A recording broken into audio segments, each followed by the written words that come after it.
welcome back to the Jet Press Podcast. My name is Justin Fried, and I'm joined, as always, by my man, Mike Luciano. Mike, how are you doing today, buddy? What's going on? Well, honestly, I'm more confused than anything else because I thought that this was the end for Aaron Rodgers, and who knows what's going to happen. You know, it's not looking good. And then all of a sudden, out of nowhere, like a comet, here he comes back. At least he's returning to practice. We'll get into that. Like, he's returning to practice. That doesn't necessarily mean that he's going to play. That doesn't necessarily mean that really anything is guaranteed right now. But, I mean, he's back, which we didn't think he'd be back. He tore his Achilles 80 days ago or 79 days ago, one of those two. The fact he's not in a wheelchair, I mean, maybe he's on to something with this dolphin sex and crystal healing thing. Like, maybe he's on to something because this is a miracle of modern medicine that we'll get into. We're 2.5 minutes in, Mike, and you already brought up dolphin sex. What are we doing? Oh, I got more references, but I hope not in the same vein. not dolphin sex related. That's it. That's your one per show. But before we get into all that, I want to let you guys know about a little message from our friends over at Sleeper, because we are partnering with Sleeper Daily Fantasy to give new users a first deposit match up to $100. Just make sure to use the code FANSIDED2, FANSIDED2, when signing up to receive your deposit match.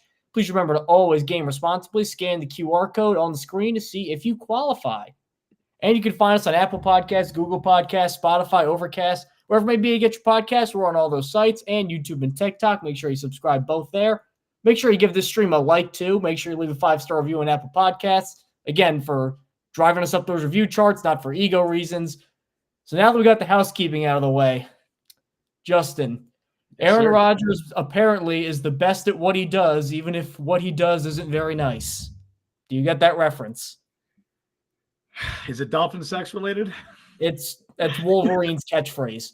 Oh, okay. I didn't get that, but good reference. I'm sure many people got that. Right. So, yeah, Wolverine, that's apparently what he is. He's Weapon X. It's got to be, just because there's no other way that I could explain somebody tearing his Achilles, for crying out loud. Having that happen and then coming back that quickly, because Aaron Rodgers is back at practice and his adamantium skeleton, everything. And I don't know what it means. Like, if you're asking on a live podcast kind of what it means, it's hard to really just get a definitive take because there's just so much we don't know about where he is, what he's able to do. Like, he can throw the ball and move around kind of, which most guys right now, the fact that they're not in a wheelchair, it's a miracle because they can't move the ball and throw the ball and move around. Now, he has a 21-day window open, meaning he's going to practice for pretty much the next couple of weeks, and then maybe, just maybe, he can come back for probably like the last 2-3 games of the year, if possible, which would be, one of them is the Cleveland Browns, who I definitely do not want to see him play with the state of this offensive line against Myles Garrett and all those other amazing defenders that the Browns have. And then you got the Patriots afterwards, who, I know the Patriots are terrible, I get all that, but this defense is still good. They still beaten the Jets a bajillion times in a row. I guarantee you, no matter what else is going on, that the Patriots are going to want to just kill the Jets. So, certainly not an ideal situation because he's not going to really get an easy game back into it if it happens. But at the same time, this team is dead right now. There's just nothing positive going on for this team right now. And maybe this gives him a shot in the arm. I don't know. Maybe there's some hope going into next year that, all right, at least like the dude can move around, because that way there's not going to be a bunch of offseason questions about his mobility and where he's really at. I don't know, man. I'm cautiously optimistic, but it's better than being totally pessimistic, which is what I was before. It seemed inevitable for a while now that he would at least try to return to practice. Whether that means he actually plays in a game again this season, that's anyone's guess. Robert Saleh was very non-committal about that today. It basically just sounds like they're opening up that 21-day window, and they're going to reevaluate Rodgers. They're going to reevaluate where the team is at. in 3 weeks. That 21-day window does put him in line if he were to come back to play on Christmas Eve against the Washington Commanders, which that was the targeted return date for a while now, so that makes sense. Who knows, man? I still think there's a good chance he does not end up playing. And if I were to put money on it right now, I'd say he probably does not play a game this season. But just the fact that he's returned to practice after, like you said, Mike, 79 days. I mean, it's under 3 months ago. He tore his Achilles less than like 2.5 months ago. He underwent surgery to repair a torn Achilles. And now he's back on a practice field, obviously practicing in a limited capacity. But just the fact that he's back is a marvel of modern sports medicine. And it goes a long way, I think, for the future of sports medicine, which that's honestly my biggest takeaway from this. Whether you like Aaron Rodgers, whether you like the Jets or not, this is a win for the sports medicine world. This is a win for all athletes. I mean, there's plenty of players this season who have torn their Achilles, from Elijah Rare Tucker to Kirk Cousins to even Jalen Phillips recently, who have either reached out to Aaron Rodgers or Aaron Rodgers has reached out to them with guidance and advice for how to recover from a torn Achilles, because this is an injury that not too long ago was considered potentially career-threatening in a lot of situations, and even further back, it definitely was career-threatening for a while. So the fact that now, not even threatening, ending. Like if you got it, you were done. Yes, for the longest time. And the fact that now we're talking about not only is it not career-ending, but you could return in a few months. That's amazing. And I know the Rodgers situation, it's a unique situation. I understand that he's a quarterback. He's not a running back. It's definitely different when that's the case. On top of that, I think he's in a unique enough situation where I genuinely think this is the Jets' thought process. If he comes back and, say, worst case scenario happens, he tears his Achilles again, he re-tears it, I think they believe he'd still be ready for training camp. And he probably would be. So it's like one of those unique situations where I don't know how much this will be replicated going forward, but just the fact that it's on the table, that it's a possibility, goes a long way. So I don't know if he's going to end up playing, but we should all be marveling at how amazing it is that Rodgers has been able to come back in as short of a time as he has. Now, I want to get where you're at in terms of, do you even want him to play? Because there's two schools of thought, and they're both equally valid. The first being the more logical one of, oh God, don't risk it. They're not going to be in the postseason hunt. They're probably going to lose most of their games until he comes back because this offense can't do anything, and just don't put him out in harm's way. And I subscribe to that, or at least possibly I do, like partially. And then this other thought where I'm thinking with my head comes in, and I'm like, right now this team has nothing going for them. They have an amazing defense, and then the defense is wilted because the offense is depressingly, unwatchingly bad. If he comes back, just to even show that he did it, just to even be around the guys, because again, he was supposed to be the leader, and then the leader went out immediately, and now there was no leader. Like, just to get him back and calm everybody down and say, all right, guys, I'm coming soon. Like, you can't really measure the impact that could have on this team going forward. Because imagine if he doesn't come back and they win like 5 games, and then all the offseason is going to be, why did or didn't they fire Saleh or Hackett, and what's going to happen with Rodgers, and should they draft a quarterback? Like, it's just going to be all negative. If he comes back, even if they lose, and you just see him make a couple of Aaron Rodgers-y throws, you're like, all right, like we got something. Like, we got screwed with the injuries, an uncommon amount of quarterback and offensive line injuries pretty much all at once. Like, if that just doesn't happen, then we got something here. And I don't really know which to kind of plant my flag in. I keep going back and forth between both of them. Yeah, I think I'm with you where I understand both sides. I know like people keep throwing out the word or the term risk reward, and then some will say, oh, what's the reward? The Jets are out of the playoffs. Well, the reward is you bring back Rodgers in the same system you're going to try and run next season and show that it can hopefully work. And if that does happen, that's a massive reward. If Rodgers comes back in, I would hope by then, I mean, knock on wood, would be a healthier offensive line. Obviously, Elijah Tucker won't be back, but you're hoping to have guys like Becton and maybe Dwayne Brown and maybe Connor McGovern, Wes Schweitzer, hopefully to have these guys back by the time Rodgers would come back. And then he's playing in the same system with Nathaniel Hackett, and you show that can work. That goes a long way towards not only, I think, getting the players to believe in themselves going into next season, but maybe outside the organization, showing other players saying, look, hey, we got screwed because Rodgers got hurt, but now look what Rodgers did like a couple of months off a torn Achilles, and it worked then. That's a significant reward to me, and I think you could end up recruiting players. Obviously, the risk is 2 things. One, the most obvious is he could just re-injure himself, which that would suck a lot, even if he might be ready for training camp at the start of next season. It's not ideal to have a 40-year-old quarterback coming off of 2 major injuries, especially if it's the same major injury. The second downside is Well, what if it doesn't work? What if Rodgers comes back and the offense is still shit and Rodgers looks like crap? Then what do you do? Like, because you're still stuck with him next year, but now you're having to sell your fan base and sell the entire organization on, well, it just didn't work because he was coming off the injury. Well, maybe there's other issues at play here. Maybe Nathaniel Hackett is a problem. Obviously, the offensive line you hope to renovate in the offseason, but maybe that is a problem. Maybe the wide receiver room is a big problem. And maybe in I think the most extreme of circumstances and the biggest nightmare of all, maybe Rodgers just isn't that guy anymore. Maybe the Achilles injury was it for him. And now he's not going to be the same player he was. And even his last year in Green Bay, obviously, we can't ignore that he wasn't his same MVP caliber that he was the previous 2 seasons. So I see the risk reward there. I think I'm more in the camp of just don't let him return. I think there's a lot more to lose than there is to gain. That said, if there is a chance that Nathaniel Hackett is fired, if Rodgers comes back and the offense still sucks, then I'm all for that. And if that's what it takes to get the Jets to make some offensive coaching staff changes, then sure. But I just don't think they would do that anyway. I'm probably in the camp that just says, let's let him rest until next season. Start Tim Boyle, Trevor Siemian, Zach Wilson, whoever the rest of the way. Get hopefully a top 5 pick and then reassess your roster after that. Well, part of the reason I'm not holding out hope about Hackett or anything like that is a report from Peter King, who is Peter King, and he knows his stuff, and he's kind of one of the best guys emeritus until he stops writing. He said that Rodgers has had, quote, pangs about his influence. Great word. Within the team. And not necessarily that they kept seceding to his wishes, because you don't make demands on the anticipation that they will get turned down normally.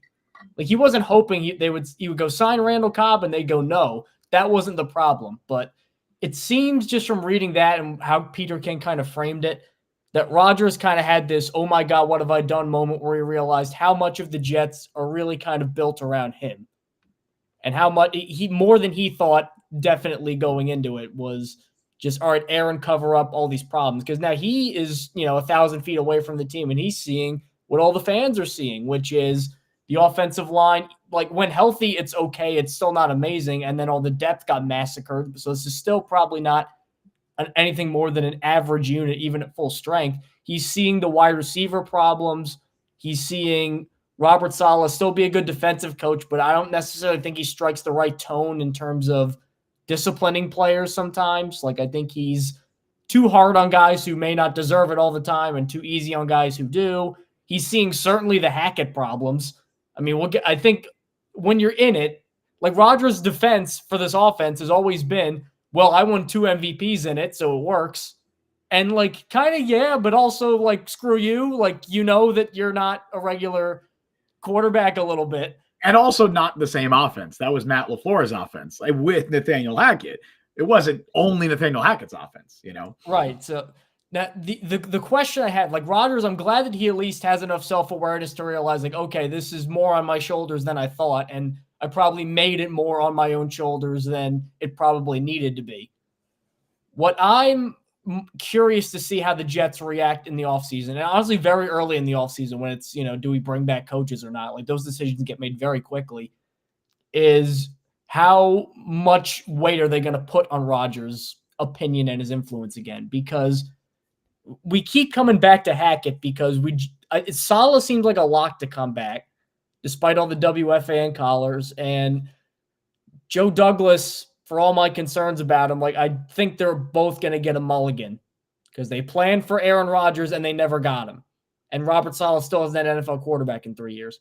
Hackett is the one where I could at least see, like, all right, maybe there's a slight chance, because certainly any other team performance-wise, like, he'd be going, like, Frank Reich was not performing very well. Carolina got rid of him. Like, that offense was still marginally better than the Jets, and that was rookie quarterback, no line, no receivers either.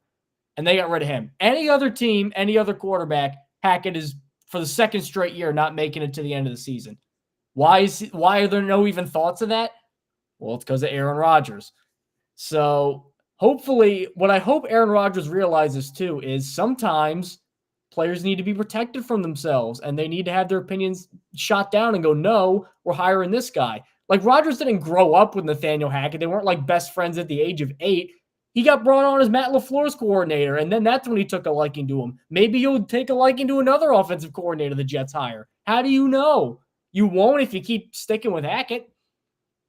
Yeah, I completely agree. The Jets need to tell Aaron Rodgers no. Someone needs to tell him no. And the Jets really, look, I can't say exactly what's going on in those conversations. Like when they're bringing in Alan Lazard, I can't say exactly what their thought process was. I can't say if they did that solely or even majority why. Majorly? Majorly why? Yeah, sure. Majorly because of Aaron Rodgers. Primarily. Primarily, that's a better word. That's probably a word. But I mean, I can probably say that, yeah, they probably signed Randall Cobb because of Aaron Rodgers. And I don't think there was any other way they would have signed Randall Cobb if Aaron Rodgers wasn't their quarterback. I imagine a very similar thing is true for Nathaniel Hackett. They brought in Hackett with the assumption that they would be trading for Rodgers. I know Hackett had some experience with Robert Saleh in Jacksonville, I believe. I'm aware that he comes from a similar coaching tree. I get that. They brought him in primarily because of Rodgers. At least that would be the assumption I would have. That said, I think we've seen a lot of the moves that Rodgers had influence in, and I don't know if any of them have worked out, man. Like, I don't know if any of them worked out. Obviously, Rodgers seemed to be one of the guys who was pushing for them to go out and sign Odell. Obviously, they did not sign Odell, but I don't think that would have been a good move if they went out and signed Odell.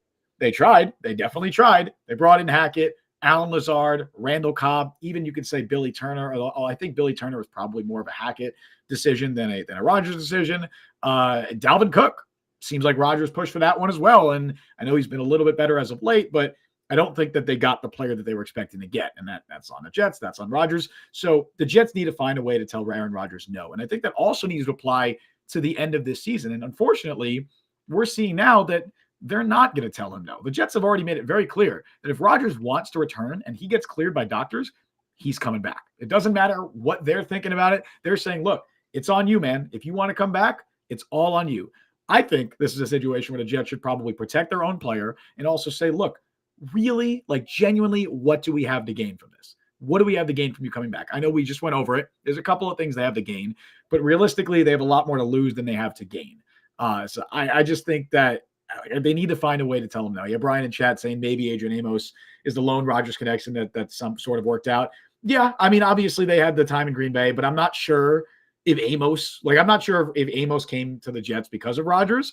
I do like Amos, and I think I've been on this. I don't know. I forget how many times. I don't know if I've said this on the show, but you can make the case that Adrian Amos is the best safety on the Jets roster. They just don't use him as much as they should. But ultimately, the majority of them have just not worked out. So they need to find a way to tell him no, whether that comes to offseason decisions, whether it comes to him returning. Because right now, in a lot of ways, he's holding the organization hostage. And that's something we've talked about in the show as well. I've written articles about it. He is. And I don't know if that's how he wants it. I know it's not how the Jets organization should want it. So they need to find a way to tell him no. Well, the thing with Rodgers, like we said this on the show too, like when he's playing and winning and throwing 25 touchdowns, 30 touchdowns a year, it's fine to be held hostage. You're fine with signing Billy Turner as a backup left guard. You're even fine with Randall Cobb coming on as wide receiver 4 or whatever. Like when he does that, you're fine with it. Then when he gets hurt, you only get the tough parts of it, the bad parts of Aaron Rodgers. You get GM Rodgers, not QB Rodgers. As Josh Kerr says, Chuck Clark going down was an omen. I mean, yeah, between Rodgers, who had missed a start in 6 years, and then Chuck Clark, who literally had never been hurt in his NFL career, getting hurt pretty much like, what was it, a second practice or something like that? Yeah, it was May, right? Is it May or June? It was in May, like May or June. I think it might have been, it was May because OTAs. I don't even think it was minicamp. I'm pretty sure he got hurt in OTAs. Yeah. Which is nuts. I'm like, come on. But the thing with this, like and this kind of ties into the earlier thing about him even being back at practice and when's he coming back and all that. Like, I get the idea of they need to start telling him no. It's like, well, why would they start now? Like, you can't just give him everything he wants for 9 months and then suddenly go no. Like, he's going to be like, what the hell? I thought we were all on the same page about these things. It's like raising a spoiled child. Like, once you spoil them, it's kind of hard to unspoil them, you know?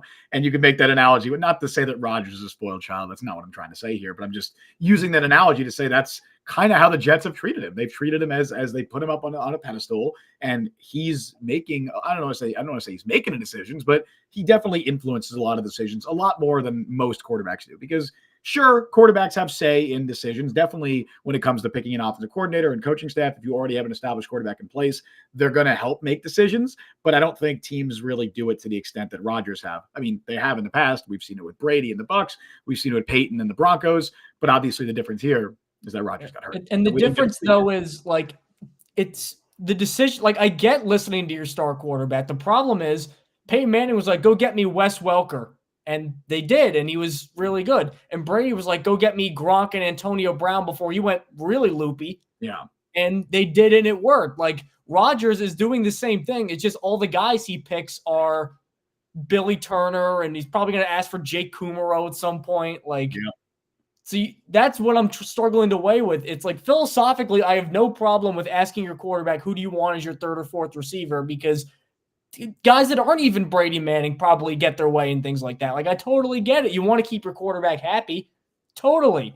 But he keeps picking wrong, so you got to be like, all right, man, you keep picking bad things. Like, eventually, like, can you stop picking kind of thing? Like, it's a tough balancing act to do. I'm envy that it's not my job to figure out how to make that all balance out.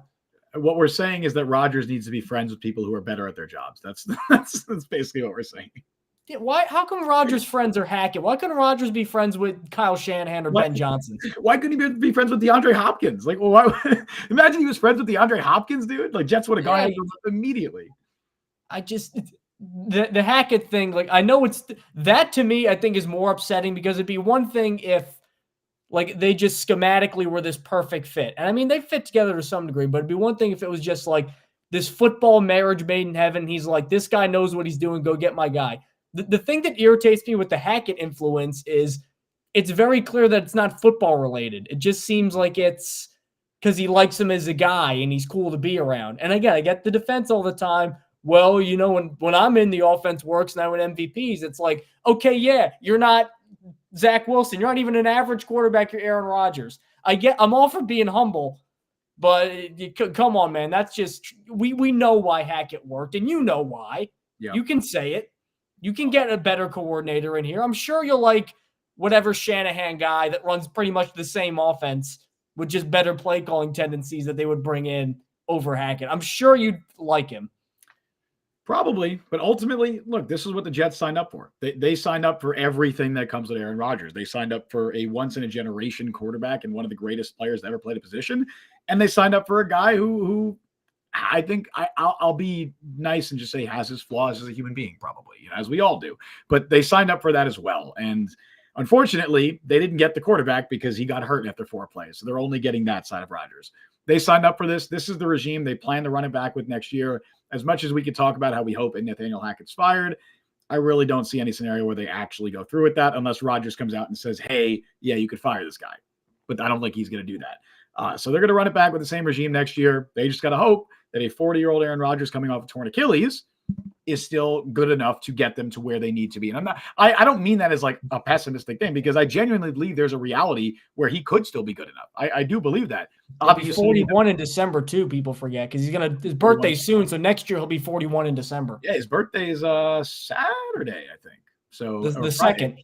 Yeah, Saturday. So happy early birthday. Is that Saturday? I don't. It's Saturday. Yeah, it's Saturday. I'm going to a concert Saturday, so I know that it's the second. There you go. Look at that. There you go. So happy early birthday to Aaron Rodgers. I hope if he just tuned in now, he didn't hear me say, "Oh, you got flaws." I mean, not that Aaron Rodgers is ever going to listen to this, but you know what I mean. Hey, you never know. He's very like Kevin Durant, like in that he just finds all these things about him. He's got rabbit ears. Like he's not Durant level. I feel like Durant is more chronically online than Rodgers, though. Yeah, he'll just like argue with just like a random high school kid who's like, actually, your opinion on basketball is wrong, which is kind of hilarious. But Durant's got like Kevin Durant and Durant's got like 50 different burner accounts that he'll just reply to. Rodgers just likes tweets. That's what he does. Anyway, go on. But moving off Kevin Durant and moving back to football, we got Robert Saleh again bringing the hammer out for one of his players, this time Breece Hall.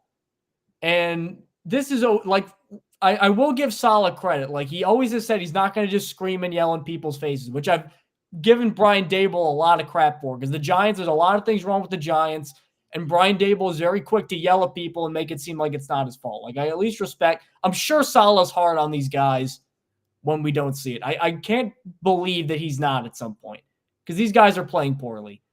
And I get ripping offensive linemen and some of the quarterbacks. I think eventually he got beaten down with the quarterbacks, where he's like, okay, fine, I got to be a little critical of these guys. But now he goes after Hall, who's literally one of 2 above average players that the Jets have on this offense, him and Garrett Wilson, where he basically said he's not really running for a lot of grimy yards, tough yards. And this is a weird situation because on one hand, I could see people being like, how dare you criticize Breece Hall and Garrett Wilson? If they didn't have either of those guys, genuinely, they would have been shut out multiple times in the last couple weeks, Wait, specifically because of the efforts of these two guys. Genuine question. I might be forgetting something, but who's the last player to score a touchdown that wasn't Garrett Wilson or Breece Hall? Is it Allen Lazard against the Chiefs? Was it Nick Bawden on the run? Which game was that? Because I know Lazard scored against the Chiefs. When did Bawden score a touchdown? I'm pretty sure Wilson and Breece have scored their last 6 touchdowns. You know what it is? It may have been Bryce Hall Eccles. I mean, offensive. Oh, okay, Eccles. It was definitely Eccles, but offensively. Yeah, it was definitely Eccles. But offensively, who's the last offensive player? I don't think Conklin has one, right? No, I don't think. No, Lazard scored one in the Chiefs game. I know that for a fact. I forget when Bawden scored his touchdown. It might be Lazard. The bottom was never mind. That was the Patriots game. It might be Eccles has the pick six, but offensively, I think it might be Lazard, which is crazy. So anyway, I just thought of that. Larger point being, without those two, this offense literally couldn't score points. So how dare you criticize him when you're not even that hard on Timmy Boyle, who's not an NFL player? But on the other hand, I believe he only has one game in the last 6-ish weeks or maybe 5 where he has over 50 yards rushing.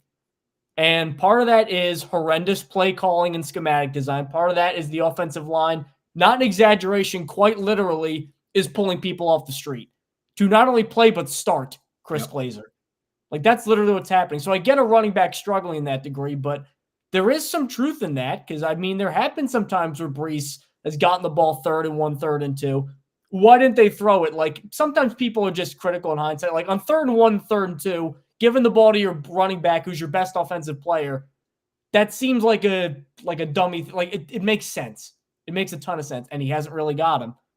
He reminds me of, in both the good and bad ways, of Saquon Barkley's rookie year, and even Saquon at Penn State, where there'd be a lot of 2 yards, 1 yard, 2 yards, no yards, 1 yard, and then 45 yards. Big play guy. And I really don't know where I kind of side on this. I at least applaud Saleh for trying to hold everybody accountable, even Breece Hall. I like that. But then again, we all know the main problem with this offense, Hackett, and he won't say anything about Hackett. So I can't get behind even ripping Allen Lazard. Lazard has been really bad. I'm not going to say that Lazard's been playing really well, but he's not the problem. Hell, Zach Wilson, I thought, was the number 2 problem with the offense. He's not number 1. We know who number 1 is. We don't hear a peep from him out of that. Yeah, I agree with you 100% on that last point. And I think I said this in the past, that it's going to get to a point where if the criticisms keep flying for the players, and it's not like Robert Saleh is going out there and criticizing every player every week, but we've now seen him be a little bit more vocal and upfront with his criticism of players. First, with the Lazard comments, that was we didn't really get to talk about that actually on the last show, I don't think. But he specifically said, he straight up said, Lazard's going to be here for another year and a half. And it's damn, bro, you signed him into a 4-year contract a few months ago. Crazy. You already talking. He said the quiet part out loud. He said, look, we got an out in his contract after next year, and we're going to take it. That's basically what he said. So I think that's about as public of a criticism as you can get. Then we also had the Breece Hall comments, which, look, to be fair, I think there is some truth to what he's saying. But I also think it's the same thing as saying, oh, yeah, Garrett Wilson should stop fumbling and dropping passes. It's yeah, he should, but you're ignoring context for why that's probably happening. All of these players on offense are pressing. They are pressing hardcore. They are trying, specifically Garrett Wilson and Breece Hall, are trying to score on every single play that they touch the ball. Every time that they have a target, they're trying to score. So I'm not surprised at all that the little mental errors are there, like Breece Hall dropping pitches. Never done that in his career before. He's now done that twice this year. Why? It's not because he just suddenly forgot how to catch the ball. He's pressing. He's trying too hard. He's trying to do too much. And I think we're seeing that with every carry he gets. Instead of trying to grind out those yards, as Robert Saleh says, he's trying to hit the home run, because the 2-3 yard runs, they're not helping this offense. And I don't think if Breece Hall was grinding out those yards, as Saleh says, I don't think the offense is any better. It's probably worse. So I get it. I do understand it. And if you look at the analytics, they'll actually agree.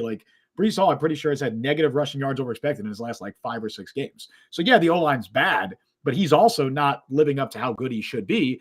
but there's context for that. There's a reason for that because he's not trying to grind out yards. And it's also like, I know what Salah's saying when he says that. He's like, oh yeah, I want to get those 4 or 5 yard gains. I don't think you're getting that, even if Breece Hall is trying to grind out those yards, even if he is running north-south between the tackles, just trying to power his way forwards, because he can do that. He's a big guy. I don't think you're getting that because the O-line's just not getting a push. He's getting hit behind the line of scrimmage almost every play, or at the line of scrimmage almost every single play. So it's a lot harder to grind out yards when you're doing that. So I get where he's coming from, and I think there is some truth to it. But there's a lot of context. There's a lot of context that needs to be stated. And it's for anybody blaming Garrett Wilson or Breece Hall, like, yeah, you could blame them for small things like that. And I do think they are part of the reason the offense has been bad. But there's a reason they're doing that. It's a snowball effect. They're doing that because the offense is bad. The offense isn't bad because they're doing it. It's not the other way around. The Jets this year, this coaching staff, are masters of saying things that are technically correct. Yeah. You don't want to get – it's like, well, like you're not wrong, but also like, come on. Like we said it earlier with the Rodgers, Hackett's offense can work because it works when I'm in it. It's like, yeah. And we alluded to this in the last show too, where I'm sure a lot of them are just going to say, you know what?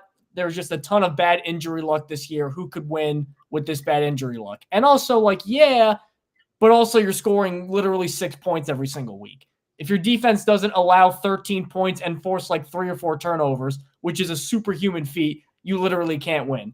So like, yeah, Breece Hall, he should be better in short yard situations than he is, especially when he was getting top 10 back in the league hype and he was breaking off all those runs, and he's pretty much the focal point of the offense, so much so that they pretty much threw Dalvin Cook on the bench to give Hall almost all the carries. Like, you got to hold them to a higher standard. And it's like, yeah, I get that. I really do get that. But also, because of the state this offense is in, with Boyle in and people clamoring, hands and knees begging for Trevor Siemian to get in. We're never going to see this again. A player on the practice squad, a quarterback specifically, get this level of support from a fan base to please get him in the game. Specifically a veteran. That's the level we're at. So at the end of the day, like when there's all these big structural problems, to rip anything and you say Breece Hall should be better in 3rd and 1, 3rd and 2 situations, it's like, I get it, but that's problem number 7 on the offense right now, beyond they can't throw the ball, they can't complete passes, and the offensive line can't block anybody. Yeah, like specifically with the practice squad thing, specifically a veteran, like getting that kind of hype is crazy. Like, we all know what Trevor Siemian is. It's one thing for like an undrafted rookie to be like, hey, let's give him a chance. Like, no one's like, hey, let's give Trevor Siemian a chance to see if he could be the guy. It's, hey, give him a chance because we know he's probably better than our other options. But yeah, I'm with you with the Breece thing. Like, there's a lot of other players it would make sense to probably criticize before you go to Breece Hall. Now, to be fair, Breece Hall seemingly did respond to it on Twitter and basically was like, there's nothing wrong with constructive criticism. So I don't think he took any offense to it. And that it does seem to be that the players aren't necessarily upset with any of that stuff. Like, I'm sure Lazard, even himself, kind of understood it. I'm sure he was not, I mean, I can't say I'm sure, but I would hope he wasn't moping about being benched. And to his credit, or to Salah's credit, whatever, Robert Saleh did say today that Alan Lazard will be back on Sunday. So he will be active this week. Maybe it's at the expense of Jason Brownlee. I don't know. If they get Justin Hardy back, could be at the expense of Irv Charles. I don't know, because Hardy's window was opened this week as well. So he could be back as soon as this week. But yeah, it doesn't seem to have phased Breece Hall, so that's good. But maybe there's other players you can criticize. Maybe someone like a Max Mitchell or something who has genuinely been awful this season. I know that Saleh continues. Maybe the counter argument is like, they're so bad that you can't even, like, if it's constructive criticism, it's like, yeah. Imagine if Saleh ripped into Chris Glazer. It's like, what do you want to say about Chris Glazer? Yeah. I don't want him, like the Carter Warren stuff. Like, he's saying Carter Warren's playing well and stuff. I don't necessarily agree, but also I don't think Saleh's going to go up there and be like, yeah, this mid-round rookie who missed a lot of the summer, who we didn't expect to play, who's only playing because of so many injuries, has been terrible. Like, I don't expect Robert Saleh to say that, because why would he say that? Just look at the context, look at the situation that the player's been put in. But yeah, Gregory Freeman in chat, Robert Saleh needs to STFU. These guys will leave as soon as the rookie deals expire. Are you aware of the preposterous amount of money Sauce Gardner and Garrett Wilson specifically are going to get thrown at them in 2 years? I also don't think like, again, Breece Hall literally responded and is like, yeah, it's fine. Like, say what you want about Robert Saleh. He has never lost the locker room in the sense that these players still love and respect him. And I don't know if that will ever change. Robert Saleh has something about him where the players will always, always respect him. He's one of the most respected coaches amongst players in the NFL, not just players in the Jets, amongst players in the NFL. So I don't think any player in the Jets locker room is hearing what Saleh says and being like, oh man, what an asshole for calling me out like that. Now, if anything, the only issue that I would have, the only concern I would have is why isn't he also treating the coaching staff that way? Like, why isn't he also saying maybe we could do this better on offense with Nathaniel Hackett? But I think we know why he's not doing that. Like maybe that's why they haven't revolted against Hackett too, where they're like they're not angry at what's going on. They're just more like they're more disappointed in the way of like, oh man, like we can't score more than 13 points. Yeah, but it's like we all know why. Like Tim Boyle's playing. Like it'd be one like if Rodgers was playing and they were having like this, like there'd be a full-on mutiny. If Zach Wilson continued to play, I think just because they're just so sick of the same old, I think there would have been another minor incident that Saleh would have had to, tamp down. With Boyle in, I guess everybody's just apathetic and they're like, oh man, try again next year, I guess. Like, that's just me outside looking in. I think also, I think the offensive players are they're in a situation too, because when you're on an offense and you can't score any points, you're not just going to point fingers at the offensive coordinator. It's everyone. Like everyone on that offense is looking at themselves and saying, man, I need to do better too. And we've seen it from Garrett Wilson. We've seen it from Breece Hall because they're not playing at their best. And I think they're fully aware of that. Garrett Wilson has been very vocal about how he needs to be better with his ball security and he's had drops and the fumbles. Like he fully knows that. And I think Breece Hall is fully acknowledging that as well.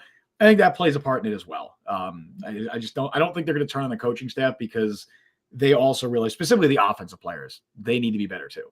But Mike, I think it's time for a segment that I've been looking forward to for a little while. Yes, this is Justin's baby here. So I'm sure that all of you guys who are Spotify people have been posting their Spotify Wrapped online. Now, how about we do a little Jets version? Yeah. Jets Wrapped. I'm excited for this. I want to, because I didn't want to come out here on today and just talk about the Jets for an hour because I'm bummed, man. I don't want to talk about this team for an hour. I don't want to talk about the same old. Obviously, we had the Rodgers stuff, which was great to talk about. But let's do a little Jets Wrapped. All right, I got my Spotify Wrapped this morning. That was fun. I was looking through it, and I was like, let's just maybe put a Jets twist on this. Let's do a little Jets Wrap. So we're gonna go through top 5 players. We're going to talk about some of maybe the worst players this season or top 3 players, whatever we decided on, maybe some position groups. And I also have a little fun stats game that I'm going to play, which we'll explain in a little bit. But first, let's just start off with the most basic, the most general top players this season. Let's open our Jets Wrap. Let's take a rewind through the entire season and say, all right, who are our top 3 players for the Jets this season? I even brought on props. Just spot of the moment. I had physical unwrapping props. Oh, I didn't know that's what you were doing. I was from my microphone box. Yeah, but I thought you were opening a shoebox. It's called physical comedy. Look it up. No. All right, Mike. Top 3 Jets players this season. Who is your number 3? My number 3. Well, I actually didn't rank them 1 through 3, but if I had to go 3, I'm gonna have to go with my boy Bryce Huff. All right. I mean, through all of the crap, all of the nonsense that has happened on this Jets team, dude's playing well again. Playing so well that even though I think actually Will McDonald has looked pretty good when he's played, legitimately he's been very good, I think, when he's played.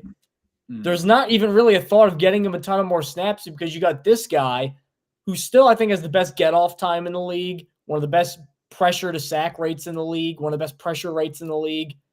Hard to say really anything negative about Bryce Huff because the big concern was, can he play every down as a run defender? And yeah, bet he can. Yeah, obviously we've talked about Bryce Huff so many times on this podcast and how amazing he is. The secret is well and truly out with him. He's unfortunately not on my list, but I did have him as one of my honorable mentions. This was tough. I think it's actually pretty tough to make this list. I mean, obviously we're talking only defensive players here. The only offensive players we would consider would be Garrett Wilson and Breece Hall. And I mean, I don't want to speak for you, Mike, but I don't think they're not on my list. And I don't think they're going to be on yours as well. There's a couple of guys I really felt bad leaving off. Bryce Huff was one of them, but I'm going to go my number 3. Start us off with CJ Mosley. because I think CJ Mosley, I don't think people are talking enough about how great he has been this season because there's so much attention being paid to Quincy Williams, rightfully so. But CJ Mosley might be having the best season of his entire career. And that's saying a lot for a guy who's made, I think, 4 or 5 all-pro teams in his career. He was second team all-pro last season. I don't know if he fully deserved that. He absolutely deserves to be pro or all-pro this season, whether it's first team or second team. CJ Mosley's balling out. He's the heart and soul of this Jets defense. His leadership is invaluable, and he just also happens to be playing the best football of his entire career. So CJ Mosley is my number 3 on your Jets Wrapped for this season. My number 2, certainly not looking very good in spite of the last couple weeks, but screw it anyway. Even over guys like Breece Hall and Quincy Williams and Quinnen Williams, Garrett Wilson. Wow, you put Garrett Wilson on here. Okay. All right. I stand corrected. Literally, can this team do it? Imagine Garrett Wilson's not on this team. Who is the number 1 receiver? Xavier Gibson. Do I need to say anymore? Tim Boyle to Xavier Gibson is what you want to have happen in your passing game without him? Does any guy have a great receiver like this have a worse collection of talent around him in a passing game? Quarterback, receiver, scheme, everything? No. And he's still putting up numbers. He's going to get 1,000 yards again this year. He's going to get 1,000 yards in his first 2 years back-to-back with literally no NFL quarterbacks. 1.5 Mike White with a half of a quarterback. He's going to get 1,000. I got to put him up there. Will he fumble? Bite me. He's the only reason you guys have points and you guys don't have 80 yards passing every game. Yeah, I mean, you're not wrong. I think if we're going most valuable players, he might be number 1. Like, he might be the most valuable player in this entire roster. I just couldn't stomach putting any offensive player in this list for obvious reasons, but I have no issues with you putting Garrett Wilson there. I'm sticking with linebacker at number 2, and I'm saying Quincy Williams, my number 2 player for the Jets this season on our 2023 Jets Wrapped.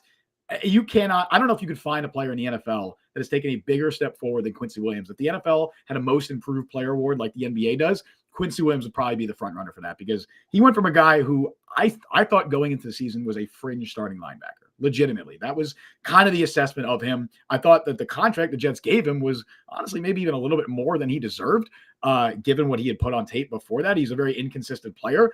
All of that's gone now. He has not only become a more consistent player, obviously, overall, but he's genuinely one of the best linebackers in the entire NFL and one of the most impactful players on the entire Jets roster. Can't say enough great things about Quincy Williams. That contract now looks like one of the best bargains in the entire NFL.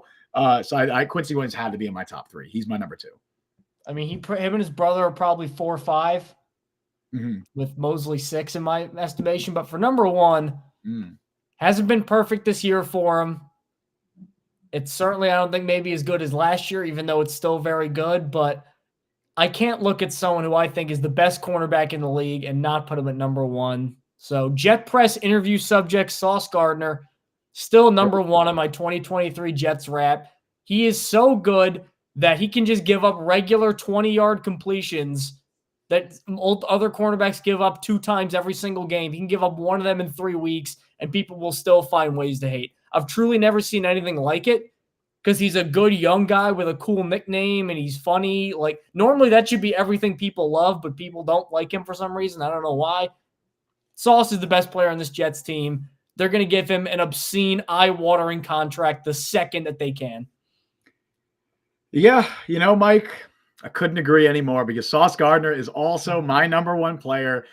I don't want to hear any of the talk about, he's having a down year. If down year means he's still 5th in PFF coverage grade, I will take that down year every single day of the week. I think Sauce Gardner is still one of the best defensive players in the entire NFL. It felt really shitty leaving DJ Reed off this list and leaving Quinnen Williams off this list. Even Jermaine Johnson deserves a shout out because he's been awesome these last few weeks. If he was doing what he's been doing the last 6 weeks, if he did that the first 5 weeks of the season, I think he's on this list.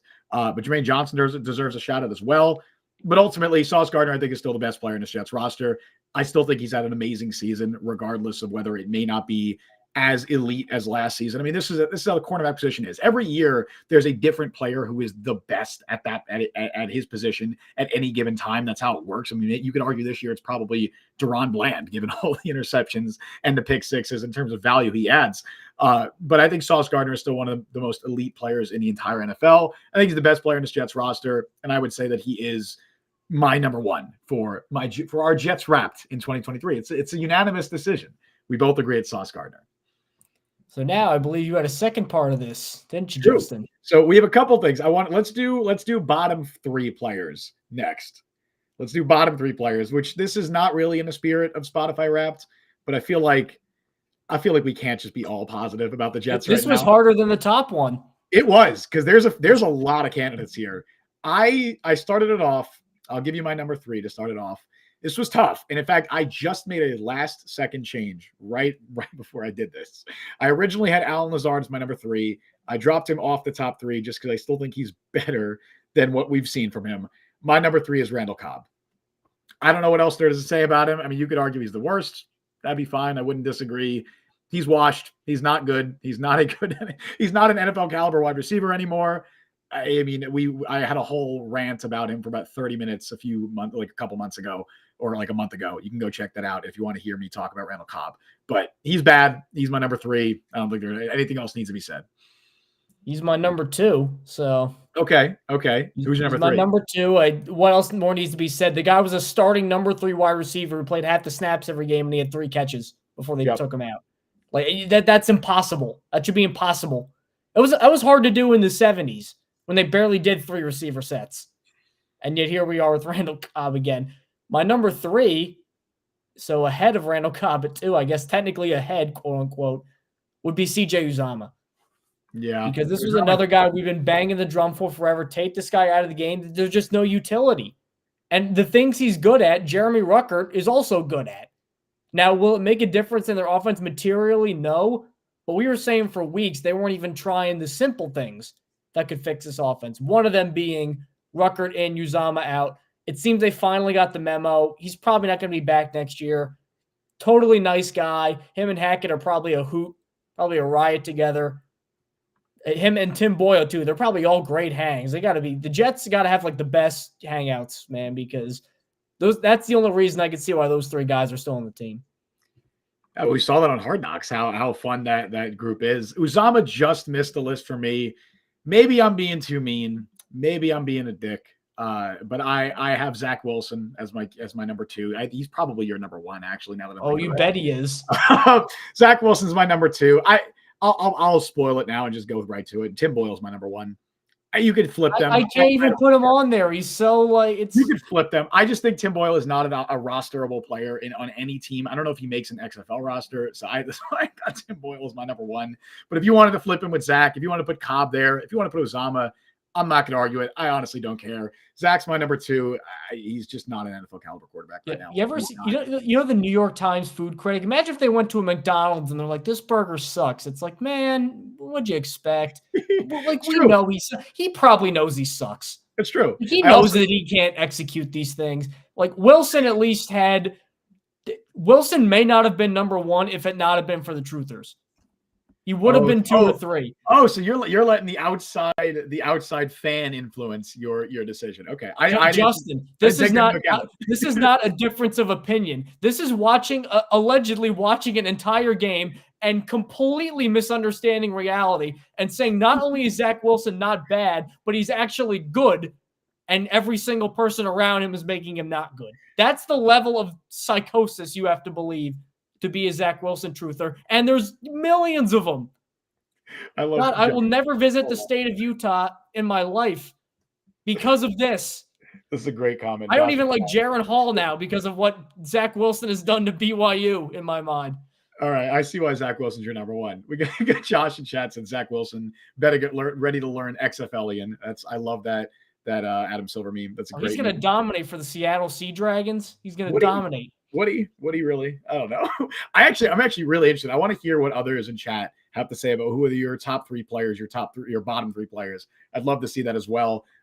Who did we already covered your top 3, right? Or your bottom 3? Yeah. All right. So we got the bottom 3s out of the way. Really quick, let's just do position groups. We'll like zoom through these because this is basically genre. Think of this as like the genre. So your top genres on your Spotify Wrapped. This is top position groups. I thought this was pretty easy in terms of there's a pretty clear top 3. I'm just going to read all 3 of them at once. I think number 3, D-line, number 2, linebacker, number 1, corner. Do you disagree? I'm going to say offensive line just because I know they got the injuries, but I can't look at this line. The top 3 unit? The other way. This is my bottom 3. The top three. I was about to say, Mike, you're Zach Whoopsie daisy. Yeah, I'm pretty much in line with you there. I'm pretty much in line with you about the defensive line and the cornerback. Pretty much the defense. Yeah. Every position group on defense outside of safety. Yeah, and then my bottom 3, I don't think it needs to be said. Offensive line, quarterback, wide receivers, marginally above running backs. Yeah, I didn't even do a bottom 3, but I think I agree with you. Running back, I think Brees brings up running back, so I didn't want to fully bring them down. Although I will say Michael Carter was on my honorable mention for worst players, for bottom 3 players. But yeah, offensive line, quarterback is 1. Quarterback's 1. I'll say wide receiver 2 because they're just fully healthy and they still stink. Offensive line is going to be 3 for me, but they're all really bad. All right, last part of Jets Wrapped. This is the part I think I was most excited about. So how this is going to work is I have a list of stats here. This is going to be, think of this as like your minutes listened or whatever. That's the correlation here.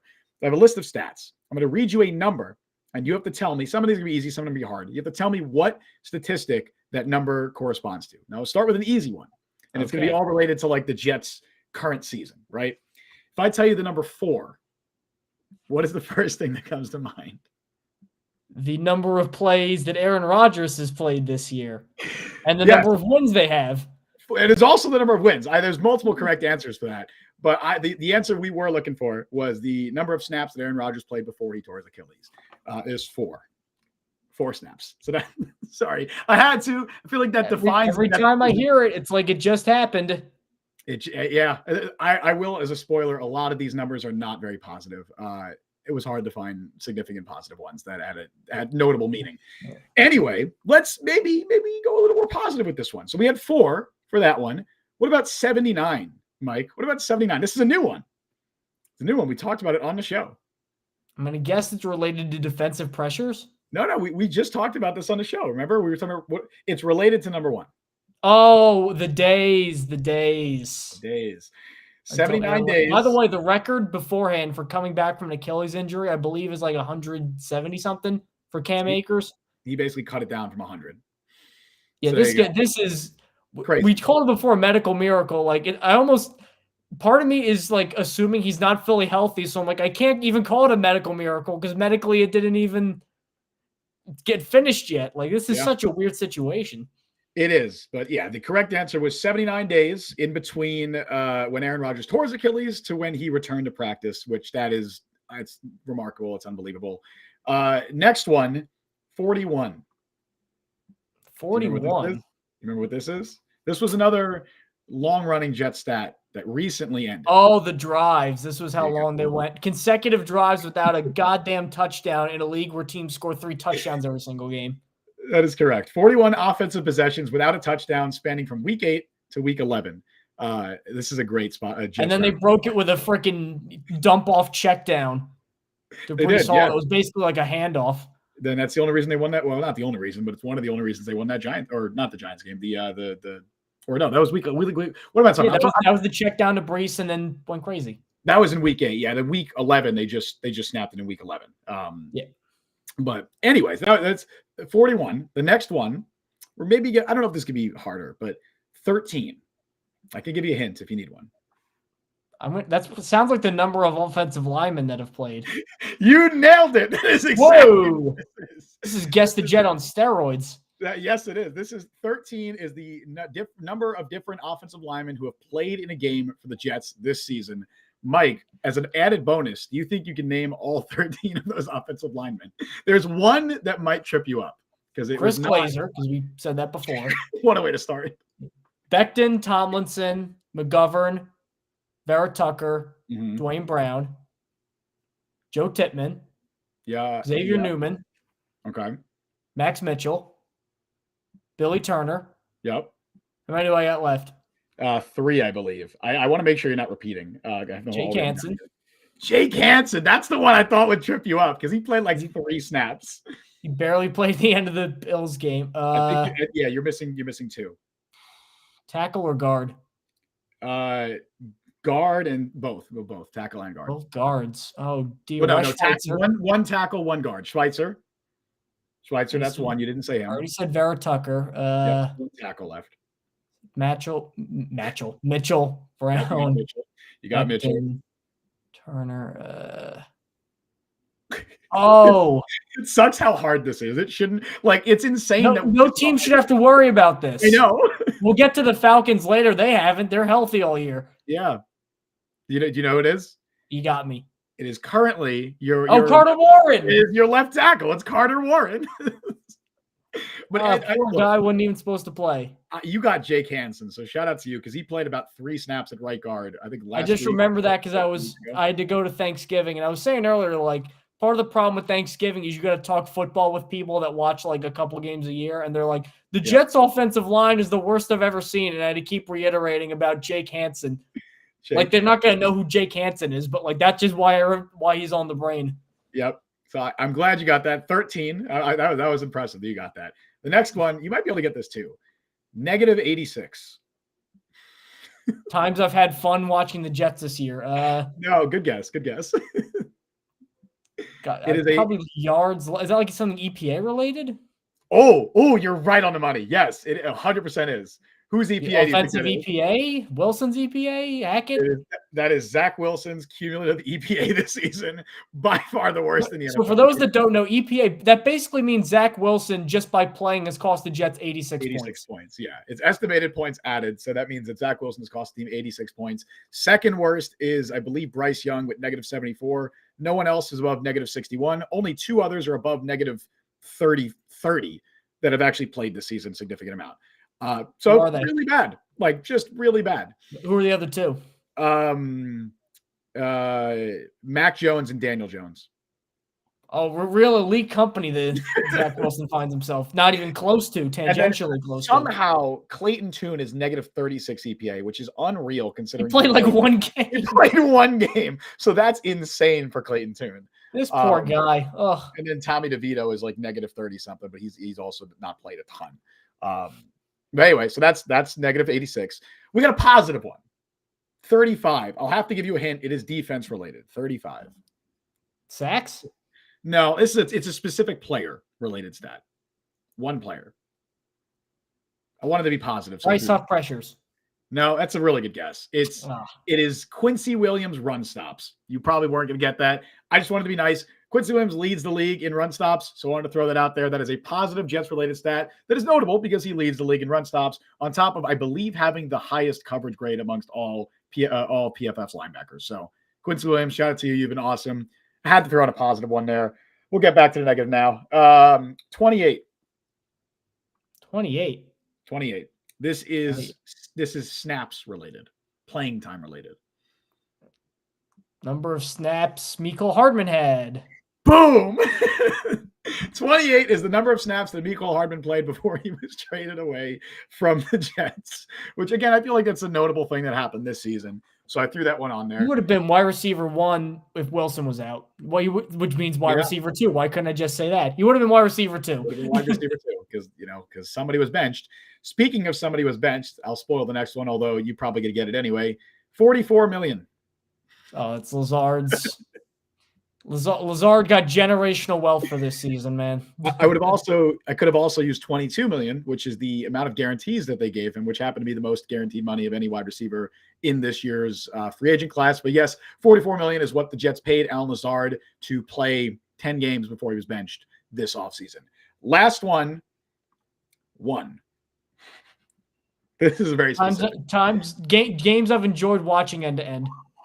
It is games related. I really thought you had that for a second. It's games. Games where they didn't suck ass. What is it? No. One is the number of games that the Jets have won this season where a player didn't tear their Achilles. Are you serious? Yes. Because Rodgers in the Buffalo, Vera Tucker in Denver, and Al Woods against the Giants. Oh, you're right. Al Woods was an Achilles. You're right. The Eagles game is the only game the Jets have won this season where a player on their own roster did not tear their Achilles.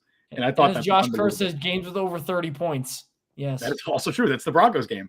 Games with multiple. Yeah, there's a lot of acceptable answers for this one. One game with multiple offensive touchdowns. This was a mistake. Anyway, yeah. So that's the one stats game they got. lost to a Mac Jones. There's a lot of reasons. One game they lost. One game that we've been forced to watch Tim Boyle play. It'll be 2 this coming Sunday. Yeah, that's one game they have to play against the Falcons. We could touch on that really quickly. Yeah, we do. That's your Jets wrapped. I had fun doing that. I hope you had fun, Mike. I want to see everyone else send me their Jets wrapped as well. I don't know. Send me it on Twitter. I don't know. Do something. Put it in the comments. Whatever. Your Jets wrapped. Top players, worst players. Different funny stats that you got. I think it's really fun. It's basically the follow up to the Woodies earlier in the year, which I will find a way to bring that up. I don't want it to be called that. You keep making it that. It's so funny though. It's so one drive with Aaron Rodgers. There's another one. Yep. That's another one. Brian says in chat. All right, let's talk Falcons preview really quick. I don't know what we're gonna say. Oh, really quick. Ad read. Really. It's going off the rails. Show we got going on here. Really quick, we got ad read from our friends over at Sleeper. The Jet Press is partnering with Sleeper Daily Fantasy to give new users a first deposit match up to $100. Make sure to use our code FANSIDED2. It is on the screen right there when signing up to receive your deposit match. Please remember to always game responsibly. Scan the QR code on the screen to see if you qualify. Again, shout out Sleeper is the only fantasy app that I use. I say that all the time. And yeah, they are pretty good. Also, one game with Austin Seibert. Wow, that's a deep cut, man. That's an awesome one, dude. I actually forgot he played a game for the Jets this season. I forgot he existed. Which one was that? The Broncos? It was the Dallas game. It was the Cowboys Dallas game. You're right, yeah. Cowboys game, and shout out Austin Seibert. He is the best kicker in Jets history by field goal percentage. So good for him. Anyway, Jets Falcons. The weird thing about this is obviously no team is a good matchup for the Jets right now, and a lot of teams are bad matchups because they literally can't score. I actually think the Falcons could be a worse matchup than people think. Earlier in the year, before the offense really cratered, I was actually not telling personally, but I was pining for Nathaniel Hackett to operate like what Arthur Smith was doing in Atlanta, oddly enough, because Bijan Robinson as a running back is so talented and so good. And they kept finding creative ways to get him and Tyler Algier the ball, but mostly Robinson. And they kept winning games. Now, Desmond Ridder obviously regressed a little bit. I don't care what the picks say. I actually thought he played pretty well last week when he played the Saints. And he's got this. Guy, you're a Desmond Ridder fan. QB1 that class, man. I had him. But I think I'd pick it like 2 or 3. I think Pickett was 2, but he was like a second. Anyway. Bad class. The thing, but Ridder does have this weird, like, wily gamesmanship, very honestly Taylor Heineke-esque when he was at Washington, who's his backup now, where he'd play horribly and then he just guts these wins out. Almost Wilson-y in a way, where he just a switch activates when he needs to. So, like, this offense, it doesn't rank well. I obviously think Ridder's going to have a very bad day against this defense just because it's Desmond Ridder, and I really don't like – it's a very Jetsy situation that they have 2 amazing players, or 3, Drake London, Kyle Pitts, Bijan, and they just have trouble getting them the ball, and the rest of the offense is not good enough to really elevate them. Like, there's way too much, Alan Lazard and Randall Cobb and Dalvin Cook in the Jets offense. Well, there's too much Kadero Hodge and Jonnu Smith in the Falcons offense. So Matt Collins. I say all that to say, if they figure out a way to get Bijan going behind a very good offensive line that is extremely healthy, I think Chris Lindstrom might be an all-pro this year. I think Caleb McGarry, on the other hand, has improved a lot. I think they built a really deep line, too.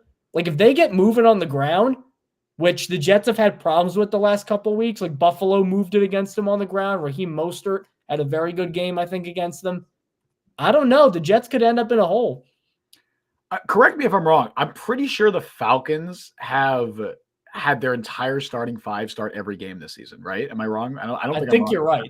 I don't think they've had a single offensive line injury, which, dude, that pisses me off. I'm just gonna say that. We just listed 13 players the Jets have played. Yeah, it makes me mad. But yeah, look, my analysis for this game is going to be very similar to my analysis for every Jets game this season. I do think, though, that there is a chance, like a decent chance, they could win this game, if only because Desmond Ridder is kind of perfect for what this Jets offense is trying to make opposing quarterbacks do. He is one of the most turnover-prone quarterbacks in the entire NFL when it comes to fumbles, when it comes to interceptions. He's very, very prone to mistakes. And that's how this Jets defense thrives. And if they're going to have any chance of scoring on offense, they're going to need to get great field position. They're going to need to get takeaways. And I think the Jets can do that against this Falcons team. Will it happen? I don't know, man. I really don't know. Like you said, they have a great running game. Bijan Robinson is a top 5 running back in football. He is, in terms of talent, one of the best offensive players maybe already in the league. Tyler Algier is an excellent, excellent compliment. They have a couple of really good tight ends. They have pieces. Drake London, I think, is still a pretty good player. Like their offense is talented. Obviously, I think that they have a hole at quarterback. I know you might disagree. You might still be holding on hope Desmond Ridder could be that guy. I don't think he's that guy. I don't think he's going to be a long-term starter in the NFL. I don't think the big plays are there enough to balance out the turnovers. It's like if Sam Howell wasn't as explosive as he is. Like it's like if you take half the big plays Sam Howell makes away, that's who Desmond Ridder is. That's kind of my mind, because you're right. He does have that gunslinger Taylor Heineke mindset, but he's so turnover prone and not explosive enough. And maybe you could blame Arthur Smith. Maybe you could blame some of that on the offensive scheme. I think you absolutely can. But I think that Desmond Ridder is going to make mistakes against the Jets. I'm not worried about Ridder beating them. The only concern I would have for the defense is they have been prone to allowing some big rushing games in the past. A lot of it is on volume, but I do think this Falcons rushing attack could pose problems for the Jets defense. Ultimately, though, the only chance they have of winning the game is if they force turnovers and get their offense in favorable situations, and maybe they can luck into a touchdown with Breece Hall or Garrett Wilson. It's the same thing we say every single week. Well, the thing, though, too, is like this is not your grandfather's Falcons team. This is actually a very good defense. I know that they've had, ever since Grady Jarrett got hurt, I think that's what really sucked all the fun out of their run defense, because Grady Jarrett's just so good. Calais Campbell's still very productive, but this secondary legitimately is very good. They brought in a new DC, Ryan Nielsen. He's done a tremendous job.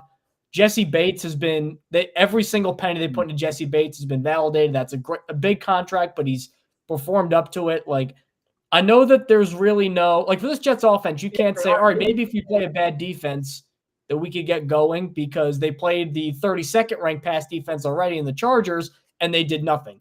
So I get that, but if they could lock in on Wilson, which other teams lately have been locking in on Wilson, like I don't care if this is the game Breece Hall breaks out. Like do you trust Timmy Boyle to sling it? No, of course. Because I don't. And then what's going to happen is, of course, it's going to be the same sort of thing. They're going to kick a bunch of field goals, and then it's probably going to be 12-6, and the Falcons are going to get the ball back, and then Bijan can take over. That's the fear. And realistically, that's probably what's going to happen. if we're being honest, willing to say so in a prediction?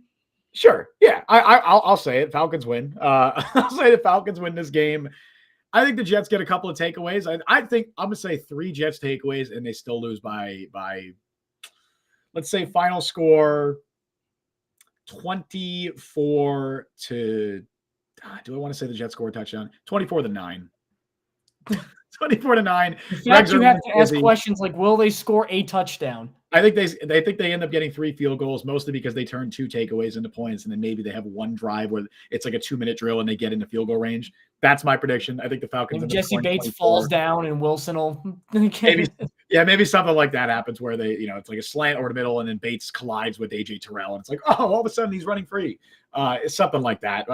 I think 24-9 is fair. The Falcons, they'll eventually get theirs on offense if the Jets keep giving them the ball back. Their running game is too good, and the Jets defense will eventually wear down like they have been in recent weeks.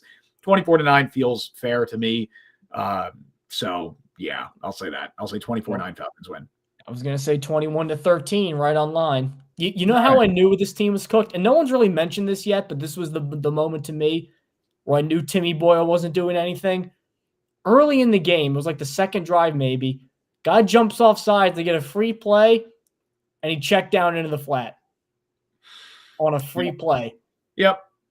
So when you can't, I don't care what level you're on, you see a guy jump, you wing that thing as far as you can. He's checking down. I read Steven Ruiz's quarterback rankings, and he has like a joke about Tommy DeVito too, where it's like biggest strength. He seems like a nice young man. Yeah. But every quarterback at least has a profile. Tim Boyle. What do you even say? Our Tim is so pathetic. He doesn't even make a real profile to analyze him. He's like, I can't find one trait to build a game plan around. He always does a biggest strength, biggest weakness, and for both, it's friendship. He's not even. That's how pathetic they are. Like they're not even analyzing this game as if they have an actual quarterback. Because they realistically don't. They don't. What sucks, and I know we're an hour and 11 minutes in, but like they could have just started Trevor Siemian. Like they still could have done it this week. If they're saying, hey, Rodgers coming back, maybe he's going to return, and he's going to return only if they have a chance in the playoffs. Like they're still not technically eliminated. I think if Trevor Siemian starts this game, they have a better shot to win it than Tim Boyle. But obviously the Jets aren't going to do that. So it's not worth even discussing. But obviously I think we both agree that Siemian would be the better option. We'll say we're both going Falcons. I have a feeling we're both going to be right. But knowing the Jets, if they win this game, Mike, you know what's going to happen. If the Jets win this game, that optimism is coming right back. Like the eternal optimism is coming right back to this fandom because Aaron Rodgers just returned to practice. People are going to look at that schedule and be like, yo, we can run the table until Rodgers comes back. Look at us. We did it again. We somehow grinded out a win against the team. I don't want to say that they shouldn't beat, but they scored points is a miracle at this point. I felt optimistic after exactly 2 games this year. Kansas City and the Eagles.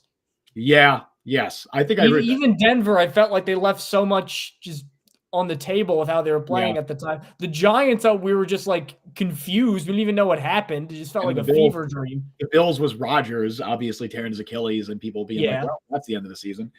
And also kind of lucked into that win too.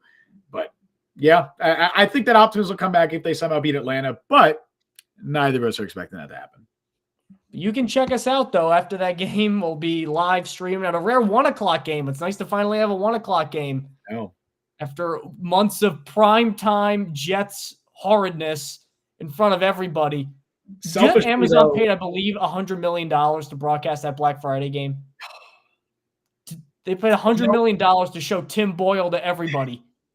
I can't believe. I hope they make that an annual thing that they do the Black Friday game every single year so that we could always say that the first Black Friday game, Tim Boyle started at quarterback. I really want that to be a fact. Or never do it again. So the Black Friday game, the only one, Tim Boyle.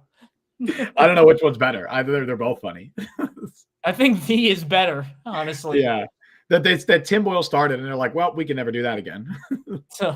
So you could find our reaction to Tim Boyle sucking against the Falcons there. And you can find all of our stuff on Apple, Google, Spotify, Overcast, all the podcast platforms. We're on all there, YouTube and TikTok. Make sure you give us a like. Make sure you leave a 5-star review.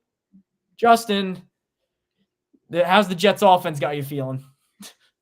How do you think, man? How do you think? Not good. Not good. I'm glad we got to do the Jets wrap. That was really fun. I had a good time doing that. I always like adding those little wrinkles to the show because otherwise it's just we're talking the same stuff. We're talking the same Jets monotony. So I hope you guys all enjoyed that. And I'm serious. Send me your Jets wrapped. I want to see that because that would be really fun. It'd be really interesting. Anyway, thank you all for joining us on the show today. You can follow Mike on Twitter at @ByMikeLuciano. Luciano. Follow me on Twitter at Justin T. Fried. Follow the Jet Press at the Jet Press. Download the Jet Press podcast wherever you get your podcast. Also check us out on YouTube and TikTok. Subscribe, hit that notification bell. You guys know what to do. I've been telling you for weeks, for months. We stream live every Wednesday at 3 p.m. Eastern time and live immediately following every Jets game, which will be this Sunday.